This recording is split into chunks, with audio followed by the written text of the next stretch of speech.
Matamgi Manipuri Wari, channel asibu tambiriba, khwai pumnamakpu taramna okjari.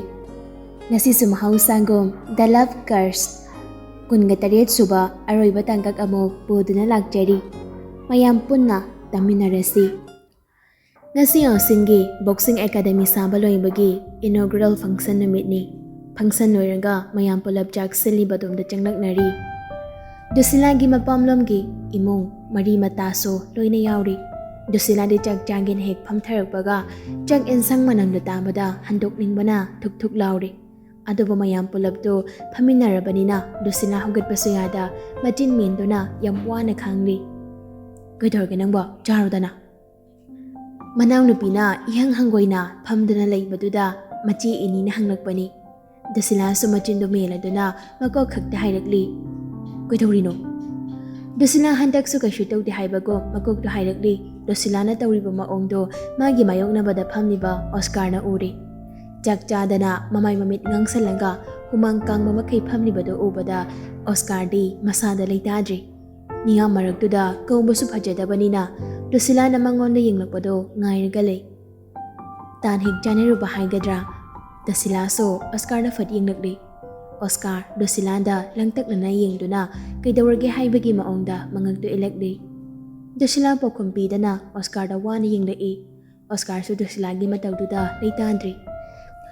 Maso jak ko mamatachada na, mayam hawgat na baduda, yam wana ngay do na laydi. Mayam hik hawgat na kibaga, dusila yam tuna, washroom nam na jensili. Machi ini suta na ragli. Oscar so migahan na tuna yung dana, dusila na jat kibadom da lagli. Nupigi washroom ko ibaga, hek jangsan basuyada, mapanda leblaga, dusila thuglak pangaydi. Ngayak layraga, dusila, machiga thuglai. Gaidorino. Yumna jatlang pothaluro, maya marang tawasida ihena warni. Oscar wangang dana, dusila bu sambiranga, gari kamli badom da lagdaga, gari thong hangdok biraga, dusila bu kahalaga, masu karakto na thawba haurakli. Gaidorino. Ay waga ngangningje, yang wari. Hospital chalusira. Chatluse. Ahing kumoin chalase. Yang wari. Yumdoy na potharagi. Garim to kam. Gari hek kambaga, dusila kumtharaga, handoke tauri. Adubo kem ta chadabana, handok padi adri. Mabuk bayraga, yamwana khangli. Kaino ba, nang ngasi tawri sibo. Ngasay breakfast kem ta chade, nasanu ngai dadi, ngasay na haybe adro. Chalasila. Pharmacy dagi, test kit am lero. Test kit? Kay test kit no? COVID kira? As, pregnancy gi? Aha, asing boyra, ay di khan mukhallo di, lao chalasi. Adu hairaga mabani, gari thawdana laglaga, pharmacy dagi, pregnancy test kit ama layraga, mayumda halagli. Oscar mayum yawbaga, yam ngay ngamdana. Si, yingasi. Firolom ta hongki gedana. Kon honga ba, lao si, siyana yingsi. Piro. Pulab yang minasi kayo no? Ay na tawag loira pirake. Yade, pulab yang dini, ay yam ngay ngamdre ba? Oscar na yaduduna, namda na mabani po na washroom chamina ragli. Result to yung minana bahay duna urine sample do. Kitu da thaday. Dusila di mihol jong musum hengalakli. Oscar di yamin langtak na na ngay ngamda na test kitu da mamit kupta na yengli. Ahan bagi red line ching bahorok pada dusila di mihol bay thoki dawri. Red line anirak hek jung baga Oscar khangaw dana dusila buji na khangkon silakli. Machanong sibi, ay fam to phung khangde. Asok na ngay ba si Bukay do? Aso, jari ba? Mapana to si. Hospital ta sira. Hayeng ta siya ba? Ngasi di yam wari. Ay potharagi. Oh, lao do di. Asi hay do na Oscar na. Do sila mo pay ng pamlaga. Pamang natap na tamli. Kay chaning ga? Kayam chaning di. Pirolam ta hong do kige. Ado da dumhong. Ay pirake. Sebayam paragon. Ikai baga lamna gaw thokoda ai su sidai de matam kharadi thabak se Jasper da sinaragi mama macha senana ba yumda leitaba yadre adum chalo thabak mong soyok na ba soyro he tangai phadraga ngang chala so yumda yam toina leitaba yadre ai su thabak join to hawar do de yadre ko na tawna bhainarase matam yam leiri ko matam khar potha ko mi adum chat nei dubo mi janar so nang diade atopa thabak oiradi phaba Hospital da ason anamarak da chatoido. Wakal nungai na legada busida yang hai uhai da bangang to uraga icha do phaba hona de. As yang hai na de. ꯃꯥꯅ ꯍꯦꯟꯅ ꯈꯪꯖꯤꯜꯂꯛꯑꯦ ꯗꯣꯛꯇꯔꯁꯦ ꯑꯩ ꯔꯣꯗꯥꯝ ꯆꯥꯔ ꯈꯪꯗ꯭ꯔꯦ doctor ꯅꯠꯇ꯭ꯔꯁꯨ ꯏꯇꯨ ꯏꯆꯥ ꯀꯃꯥꯏꯅ care ꯂꯧꯒꯅꯤ ꯍꯥꯏꯕꯗꯨꯗꯤ ꯈꯪꯉꯤ ꯀꯩꯅꯣ ꯑꯩꯁꯨ ꯗꯣꯛꯇꯔ ꯅꯣꯏꯗꯅꯕꯨ ꯃꯤꯉꯣꯟꯗ ꯑꯦꯗꯚꯥꯏꯁ ꯄꯤꯕ ꯈꯛꯇꯅꯤ ꯀꯜꯂꯤꯕ ꯅꯁꯥꯗꯤ ꯀꯌꯥ ꯆꯦꯛꯁꯜꯂꯣꯏ ꯃꯤꯅ ꯇꯥꯔꯗꯤ ꯍꯔꯥꯎꯔꯅꯤ ꯌꯥꯔꯦꯁꯦ ꯉꯥꯏꯍꯥꯛ ꯄꯣꯊꯥꯔꯣ ꯀꯩꯝꯇ ꯆꯥꯗꯕꯗꯤ ꯌꯥꯔꯣꯏꯀꯣ ꯉꯥꯏꯍꯥꯛ ꯄꯣꯊꯥꯔꯒ ꯆꯥꯕ ꯌꯥꯕ ꯑꯃ ꯌꯦꯡꯉꯁꯦ ꯐꯤꯔꯣꯜ ꯍꯣꯡꯗꯣꯛ ꯀꯥꯎꯕꯨ ꯀꯥꯎꯍꯦ ꯃꯄꯥ ꯑꯣꯏꯗꯧꯔꯦꯅ ꯍꯔꯥꯎꯕꯗ ꯁꯪꯁꯥꯔ ꯑꯃꯗ ꯂꯩꯔꯨꯔꯦ ꯏꯀꯥꯏ ꯃꯌꯥꯝ ꯈꯪꯗꯤ ꯀꯩꯕ ꯑꯣꯍꯣ ꯌꯥꯔꯦ ꯐꯤꯔꯣꯜ ꯍꯣꯡꯗꯣꯛꯑꯣ ꯍꯥꯏꯔꯒ ꯐꯤꯔꯣꯜ ꯍꯣꯡꯗꯣꯛꯂꯒ ꯏꯆꯥ ꯀꯣꯜꯂꯒ ꯇꯨꯝꯃꯒ ꯂꯩꯒꯦ ꯑꯁ ꯑꯩꯗꯤ ꯄꯦꯜꯂꯦꯗꯀꯣ ꯔꯦꯕꯦꯀꯥꯒꯤ ꯍꯩꯖꯤꯡꯄꯣꯠ ꯅꯨꯃꯤꯠ ꯑꯣꯏꯕꯒꯤ ꯏꯃꯨꯡꯗꯣ ꯏꯔꯥꯡ ꯂꯥꯡꯂꯤ ꯔꯦꯕꯦꯀꯥꯁꯨ ꯐꯖꯅ ꯃꯆꯨ ꯇꯥꯅ ꯀꯦꯔꯒ ꯃꯁꯨꯡ ꯃꯃꯥꯟꯅꯕꯤꯁꯤꯡ ꯂꯥꯛꯄꯒꯤ ꯑꯃꯒ ꯑꯃꯨꯛ ꯑꯣꯟꯁꯟꯅꯗꯨꯅ ꯋꯥꯔꯤ ꯁꯥꯟꯅꯔꯤ ꯗꯨꯁꯤꯂꯥꯁꯨ ꯑꯣꯁꯀꯥꯔꯒ ꯄꯨꯟꯅ ꯍꯩꯖꯤꯡꯄꯣꯠ ꯌꯥꯎꯕ ꯂꯥꯛꯂꯤ ꯔꯦꯕꯦꯀꯥꯅ ꯑꯅꯤꯗꯣ ꯀꯧꯁꯜꯂꯒ ꯐꯝꯍꯜꯂꯤ ꯃꯣꯏ ꯑꯍꯨꯝ ꯈꯛꯇ ꯇꯣꯉꯥꯟꯅ ꯋꯥꯔꯤ ꯁꯥꯏ ꯌꯥꯝ ꯃꯥꯜꯂꯝꯃꯦ ꯀꯌꯥꯅꯣ ꯅꯪꯕ ꯑꯁ 5 ꯁꯨꯔꯛꯏꯅꯦ ꯌꯥꯝ ꯀꯨꯏꯗ꯭ꯔꯥ ꯇꯧꯔꯛꯑꯗꯧꯅꯤ ꯃꯥꯏ ꯍꯧꯅꯕꯤꯁꯦ ꯉꯥꯏꯕ ꯉꯝꯗ꯭ꯔꯤꯔꯥꯕ ꯍꯣꯏꯅꯦꯍꯦ ꯉꯥꯏꯕꯒꯤ ꯑꯋꯥꯕꯁꯤꯗꯤ ꯉꯥꯏꯔꯤꯕ ꯃꯤꯇꯅ ꯈꯪꯉꯦ ꯍꯥꯏꯗꯨꯅꯤ ꯌꯥꯝ ꯍꯩꯅꯗꯦꯀꯣ ꯋꯥꯔꯤꯅꯦ ꯀꯥꯏꯅꯒ ꯂꯨꯍꯣꯡꯕ ꯂꯥꯛꯑꯔꯣꯏ ꯍꯥꯏꯔꯕ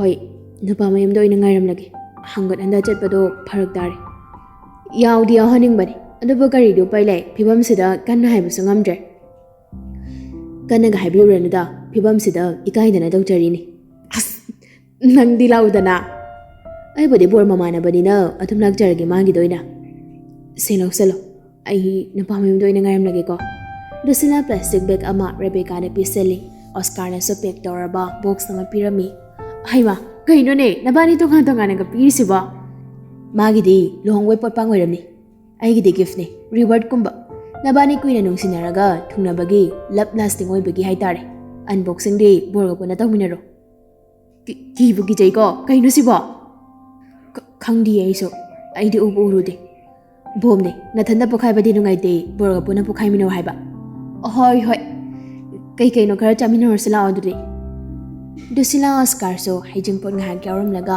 ꯃꯌꯨꯝꯗ ꯍꯟꯈ꯭ꯔꯦ ꯃꯇꯝꯗꯤ ꯑꯁꯨꯝ ꯆꯠꯈꯤꯕꯅ ꯗꯨꯁꯤꯂꯥ ꯃꯤꯔꯣꯟꯕ ꯊꯥ 9 ꯁꯨꯔꯛꯄꯗꯒꯤ ꯆꯥꯛꯀꯧꯕꯒꯤ ꯃꯄꯥꯝꯗ ꯂꯥꯛꯂꯤ ꯑꯣꯁꯀꯥꯔꯅ ꯗꯨꯁꯤꯂꯥꯒ ꯃꯅꯦꯝ ꯊꯣꯏꯅꯨꯒ ꯗꯨꯁꯤꯂꯥꯕꯨ ꯊꯤꯟꯕꯤꯔꯝꯂꯒ ꯆꯠꯈ꯭ꯔꯤ ꯆꯦ ꯃꯆꯥ ꯊꯣꯏꯗꯣ ꯄꯨꯕꯤꯔꯛꯎ ꯌꯥꯗ꯭ꯔꯣ ꯑꯦꯅꯤꯅ ꯑꯦꯛꯖꯥꯝ ꯇꯧꯔꯤꯌꯦ ꯑꯩ ꯆꯠꯅꯤꯡꯉ ꯈꯪꯍꯟꯖꯗ꯭ꯔꯕꯅꯤ ꯏꯟꯗꯣꯝꯆꯥ ꯀꯩꯀꯩ ꯃꯊꯦꯜꯅꯣ ꯊꯣꯡꯗꯣꯏꯁꯤꯕꯣ ꯂꯐꯨ ꯏꯔꯣꯟꯕꯅꯦ ꯁꯔꯦꯡꯅꯤ ꯑꯁ ꯁꯔꯦꯡꯗꯤ ꯀꯩꯒꯤ ꯑꯩꯗꯤ ꯍꯩꯁꯨ ꯍꯩꯅꯗꯦ ꯍꯣ ꯑꯗꯨ ꯈꯪꯗꯅ ꯇꯣꯉꯥꯟꯅꯅꯦ ꯉꯥ ꯑꯇꯣꯞꯄ ꯊꯣꯡꯉꯤ ꯁꯔꯦꯡꯁꯤꯗꯤ ꯃꯃꯤꯡꯒꯤꯅꯦ ꯁꯤꯅ ꯆꯥꯛꯀꯧꯗꯕ ꯐꯠꯇꯦ ꯑꯗꯨꯅ ꯆꯥꯅꯤꯡꯗ꯭ꯔꯁꯨ ꯈꯤꯇꯪ ꯆꯥꯗꯕꯗꯤ ꯌꯥꯗꯦꯗꯅ ꯈꯤꯇꯪꯇꯪꯒꯁꯨ ꯌꯥꯕ ꯅꯠꯇ꯭ꯔꯣ ꯌꯥꯏꯗ ꯃꯃꯤꯡꯒꯤ ꯋꯥꯅꯤ ꯑꯩ ꯋꯥꯁꯔꯨꯝ ꯑꯃꯗ ꯆꯪꯉꯨꯈꯤꯒꯦ ꯌꯦꯡꯉ ꯆꯠꯂꯨꯀꯣ ꯇꯨꯁꯟ ꯂꯥꯛꯁꯤꯟꯒꯅꯤ ꯊꯥ 9 ꯈꯛꯇꯁꯤꯗ ꯑꯣꯟꯊꯣꯛꯅ ꯂꯨꯝꯅꯣꯛꯈ꯭ꯔꯦ ꯊꯥ ꯁꯨꯔꯕꯒ ꯆꯞ ꯍꯦꯛ ꯃꯥꯟꯅꯩ ꯋꯥꯅꯤ ꯊꯣꯏꯅꯨꯅ ꯑꯃꯨꯛ ꯑꯗꯨꯅꯤꯅꯦ ꯑꯩꯁꯨ 2ꯒ ꯁꯨꯔꯕ ꯍꯪꯅꯕꯅꯤ ꯌꯥꯝ ꯆꯥꯎꯃꯟꯈ꯭ꯔꯦꯅ ꯁꯣꯝꯗ ꯗꯨꯁꯤꯂꯥꯗꯣ ꯋꯥꯁꯔꯨꯝꯗꯒꯤ ꯊꯣꯛꯂꯛꯀꯦ ꯍꯦꯛ ꯇꯧꯕꯒ ꯍꯧꯗꯣꯡꯅ ꯎꯆꯤ ꯑꯆꯧꯕ ꯑꯃ ꯆꯤꯛꯂꯒ ꯄꯨꯔꯛꯄꯗꯨꯗ ꯈꯪꯄ꯭ꯔꯦꯛ ꯈꯪꯗꯨꯅ ꯈꯣꯡꯐꯝ ꯆꯥꯍꯧꯗꯅ ꯕꯛꯀꯦꯠꯇꯨꯗ ꯄꯜꯂꯒ ꯇꯨꯁꯤꯜꯂꯒ ꯑꯣꯞꯁꯜꯂꯒ ꯇꯥꯏ ꯕꯛꯀꯦꯠꯇꯨꯁꯨ ꯃꯕꯨꯛꯅ ꯅꯟꯁꯜꯂꯒ ꯍꯧꯒꯠꯄ ꯉꯝꯗꯅ ꯂꯩꯔꯦ ꯇꯥꯈꯤꯕ ꯃꯈꯣꯜꯗꯨꯗ ꯑꯦꯅꯤ ꯌꯥꯝ ꯊꯨꯅ ꯋꯥꯁꯔꯨꯝꯗ ꯂꯥꯛꯏ ꯊꯣꯡꯁꯨ ꯂꯣꯛ ꯇꯧꯔꯝꯕꯗꯩ ꯃꯌꯥꯝ ꯉꯥꯏꯍꯥꯛ ꯀꯣꯏꯆꯦꯟ ꯆꯦꯟꯅꯔꯒ ꯊꯣꯡꯗꯣ ꯍꯥꯡꯗꯣꯛꯇꯨꯅ ꯗꯨꯁꯤꯂꯥꯕꯨ ꯍꯣꯁꯄꯤꯇꯥꯜꯗ ꯄꯨꯈꯠꯂꯛꯂꯤ ꯗꯨꯁꯤꯂꯥꯗꯤ ꯃꯁꯥꯗꯣ ꯐꯔ ꯍꯥꯏꯔꯤ ꯃꯁꯥꯒꯤ ꯆꯩꯅꯥꯒ ꯈꯥꯡꯕ ꯉꯝꯖꯗꯕꯒ ꯌꯥꯝ ꯋꯥꯅ ꯈꯥꯡꯂꯤ ꯃꯥꯒꯤ ꯃꯇꯧ ꯎꯕꯗ ꯃꯃꯤꯠꯇꯒꯤ ꯃꯄꯤ ꯇꯥꯗꯕ ꯌꯥꯎꯅꯗ꯭ꯔꯤ ꯊꯣꯏꯅꯨꯗꯤ ꯃꯃꯧꯕꯨ ꯑꯁꯣꯏ ꯑꯉꯥꯝ ꯌꯥꯎꯗꯅꯕ ꯏꯁꯣꯔ ꯃꯥꯕꯨ ꯆꯦꯠꯅ ꯈꯨꯔꯨꯝꯖꯔꯤ ꯇꯧꯔꯤꯕ ꯃꯇꯧꯗꯨꯗ ꯑꯣꯁꯀꯥꯔꯗ ꯀꯅꯥꯅꯁꯨ ꯄꯥꯎ ꯄꯤꯕꯒꯤ ꯋꯥꯈꯜ ꯂꯩꯇ꯭ꯔꯤ ꯗꯨꯁꯤꯂꯥ ꯍꯣꯁꯄꯤꯇꯥꯜ ꯍꯦꯛ ꯌꯧꯕꯒ ꯑꯣꯄꯔꯦꯁꯟ ꯊꯤꯌꯦꯇꯔꯗ ꯄꯨꯁꯤꯟꯈ꯭ꯔꯦ ꯃꯁꯥꯗꯤ ꯒ꯭ꯌꯥꯟ ꯇꯥꯈꯤꯗ꯭ꯔꯤ ꯗꯤꯄꯛꯁꯨ ꯗ꯭ꯌꯨꯇꯤ ꯃꯇꯝ ꯑꯣꯏꯔꯝꯕꯒꯤ ꯗꯤꯄꯛ ꯌꯥꯎꯅ ꯑꯣꯄꯔꯦꯁꯟ ꯄꯥꯡꯊꯣꯛꯅꯕ ꯁꯦꯝ ꯁꯥꯈ꯭ꯔꯦ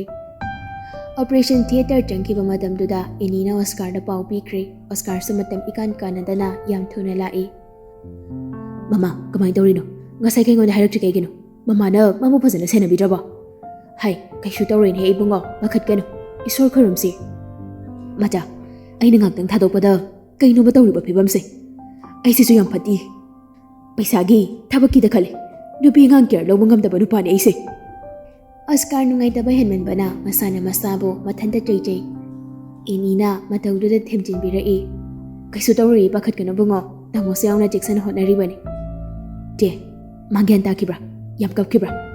Madi ko kitang jik mahawa kapade. Mayam waramadi. Je, ai gi chado kaisu tawroidro. Thasu sudaw wali kaisu tawroidro je. Oscar gi matawduda yengba ngamdana leiriba singdo pakhom pidana mapi sinthari.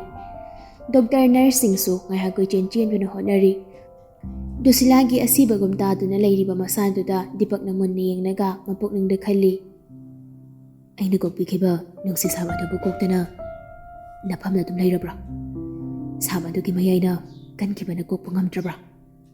Mamang mapokta aina poklama mapokada. Kaya phaba mapokti nade. Asukan ba sapo salamba. Nungsibabu oiba phangde haidana aduk thina mibu wahanba. Karigi sap solima bana. Aduguma maongdadi asingba nungsiba nade. He sor. Aiki mapokpo sembiramba nangdi pomna makhanglanggani. Oramgani. Ngahamuki mapokta aina wakhal yaudaba. Isagi tang khanba amoiramlabaso. Aina khangdana pikhiba sap khudingba angangsida lopthokpiyo. Aina thamoi sengna haijari. Angang asibu asoy ngam thokna boihanbiyo. Macha mapuroibaga lainana nungsi chadana punsi nungsangna ingna chikna laiba oihanbiyo. Dipak nandu silagi makoktida nan thabirami ngahaki matong operation loyarduna Dipak thorakli. Oscar yam langtaknana Dipak ki manakta changsili. Kamai tawrage tamo? Kaisu thoidokpa asoy ngamdi yaudre gyan tarakpa ngairasiko. Angangdi nacha nupa ama phangli. Oscar mapira chelaga langtaknana hangli. Kaisu tawraroidro tamo? Thasu riban ida. Kaisu thoidokpadi tawraroi. Angang masa yamna phai. Angang su yamna chawi. 7 months suradi kaisu pakhaningai oideda adubu ngasi numitsimadi phajana examine tawkhise. Wanaruba kapnaruba pumbado nungaiba pawda tabada haraubana mapi sinthanari. Numit kharani leiraga Dusilaso masa phagalakpadai mayumda putharakli. Imungda ahanba angang makholga tabagi haraubagi ngamkhai lekhidri. Pikliba angangdo ngahak phawba phamungda tumba phangjadaba haida oire. Amana mukpam amana muk thang tawbada. Dusilana tumnuraga mikap thoklakpada angang liramdabadada ipa pakhana haugalai. Thangnaba phamung aduda Oscar na kolega tumlaga leirami. Oscar gi matawdo ubada Dusila mamonokjai. Nungaina tumliba mapa macha anida nungsina yenglaga mabukningda khali. Aise laibuk phabi haibada oireko. Aimu matam pombada kadaida kari soikhigadagi haiduna ipuroibana chaksana senabiri. Punsigi awat pamta lehenda awabagi pi marik amata handana magi minungsigi pal manungda ai manungsina thambiri. Aduga haujikna ibani gi nungsiraba ija. Sangsar-sida ai mung laibuk phabi ma leiramkidra. Punsiga sagona duna lakpa kokpa ngamlaroidra khallaba nungsi sab adugi chaithengdo. Haujikti mapa majagi manakta leirabada awaba chaitheng pupnama kokjari. Janainaba mathang maram khangdaba wakhaldana yomnaba aigi punsise haujikti pupnama mami samkri. Ai nungsigi sab koklabi haibada oire. Oscar na mamit pangthorakpaduda Dusilana phamung manakta leplaga leirami. Kidawriba nangde? Akhoi ba chase masak phajabro aduk mana yinglamde. Aidi chamangre na thijarakpani. Mamagi manakta tumba nungaitena aigi nakta laini. Chelai yoramni. Angangdo chatpa hairabanina. Tumbabu adumaina tumnabro. Nanakta gengang lagwa phawba he khangdene. Ichaga se thabuk chatpada purani hayengaidi. Mina icha laukhiba baw khangauridori. Khangbaina hangba laise. Phanadi kuireda aina laurisa. Angang horan bayam hai makholgamda thoktagai. Icha se chawre pulap tuminaraseba. Yaroi amuk nanjani yahip mata duga. Aisu icha songni khalaga chaksana tumjadoini kaino. Noi senabada ai ahingamda tumba phangaroige. Adudi ichaga thangnadana ibani thangnaraga tumbadi aidana. Yade ngamaroi mi hom tumba sorfuli. Mi hom tumba sorfuladi mi ani khakta tumbase. Kanaga Mamaga mapaga machadi mathanda ai ahing hawgalaga koicha chatpaga ngamjaroi. Ai adum hawgachage yani ahing toina hawgatpa angang sunadaba seba. Ai nungairamni khanbro. Noina mana cha nungaina tumnaga ai thanda tumhanbada. Adudi ichadi mathanda tumanungaigadra. Madi adugumada khangjajibani. Law yare. Adu haraga Dusilado makut pairaga chingde tawbaga angang hawgalaktuna kapkhalai. Tu Masu matana tum handorena khangdana kapai singo. Icha thoi, nangsu mamagi michangda leirabo. Phare phare, pulap tum thoknaga loire kaino. Oscar na machadabu pamdana lokhalakdi. Pirose, ai sumagi. Oscar machadabu pamnaga makhutna mana lebliba Dusilabu makhut pairaga chingtharaga phamungda phamali aduga makhutna mana macha pamnaga makhutna mana Dusilabu kolaga tapna hairi. Macha, haujikti ibanigi punsisi mapung phaba punsi haido oireko. Aigi punsida nang khaktabu khwaidagi maruiba misakni khalamba haujikti nabani sore. Nabani gi nungsiraba kumhaina aimu pelaluko. Sidagi hena nungaiba nungsi chanaba mapung phaba punsi moirasiko. Aiso afaba mapuriba amadi ichagi afaba mapa haibado oiba ngamjagi. Matang sida The Love Curse hariba warisigi aroiba saruk oijari.